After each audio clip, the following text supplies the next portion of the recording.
So we wanted to give you some of our best hints for making a good sounding record. The crucial two things are the following. Basically that the shorter the better with vinyl side times, and also that sequencing, the order that your tracks are in, is actually very, very critical in vinyl. And it's kind of a non-issue in other formats, but with vinyl it's very, very critical. Because the sound quality of a record actually gets worse as you go towards the inner diameter of a record. So the last inch or so of a record is kind of the, I guess, danger zone, you could say, where things can potentially start to sound kind of bad depending on what's happening in the music. So what Adam is holding here is a record where you can see the music grooves kind of stop.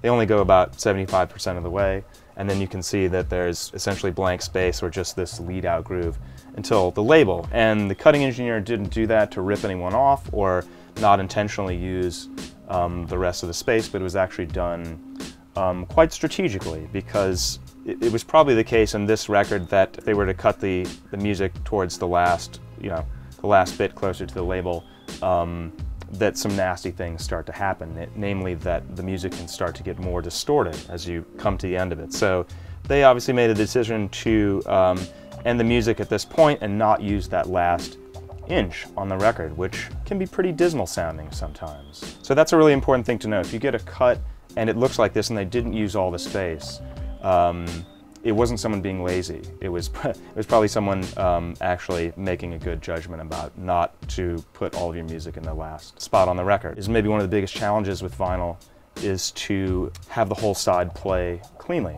and hopefully not be distorted in that last section of the record. So it's a big, big thing that we as mastering engineers really, really fight with a lot when we're trying to get good sounding cuts. So in some cases, you can cut all the way to the label and it sounds just fine, and other material gives you a lot of trouble, and it's really a case-by-case basis with no really clear rule. It just is basically done experimentally. We'll set up and do a test cut, and if this inner diameter area is starting to sound pretty crunchy, we will dial things back and try to keep the grooves outside of that if we can.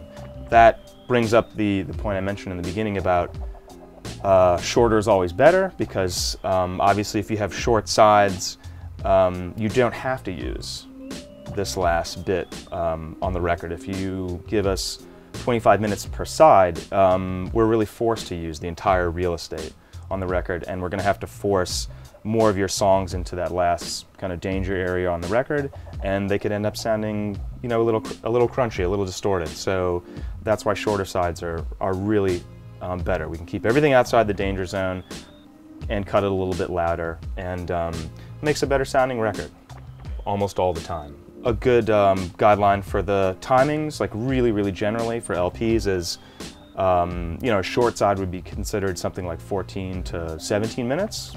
Totally, it's wonderful. 18 to 20 minutes is kind of standard. Pretty standard. LP length.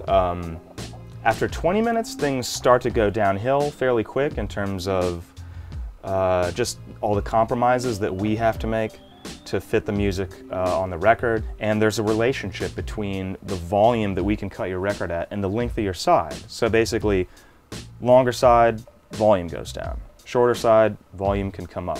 And that's a big thing. It's a very common complaint sometimes when people have problems with records that, oh, my record isn't loud enough. My record isn't as loud as other records, this kind of thing. So the volume of your record is quite tied to the length of your side.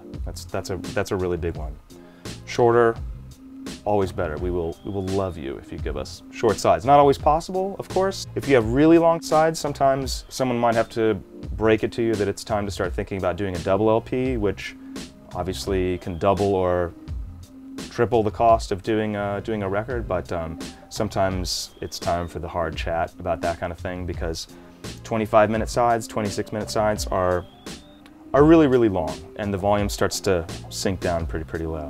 And not just the volume, the sound quality. Josh mentioned sequencing as being very important. Yeah, high frequencies tend to distort quite a bit towards the end of the side. Don't have the big finish towards the end of the record if you can. It's almost opposite to the normal way of people doing things now. Put the louder songs toward the outer diameter, put the quieter songs or the ambient song or whatever on the inner diameter. The quieter songs at the end of the record, they survive this danger area much better than louder songs. And just to give a quick illustration about the relationship between side length and level, we're just going to show you really quickly how two records of two very different lengths can sound, how loud they can be. Yeah, it can be quite a difference.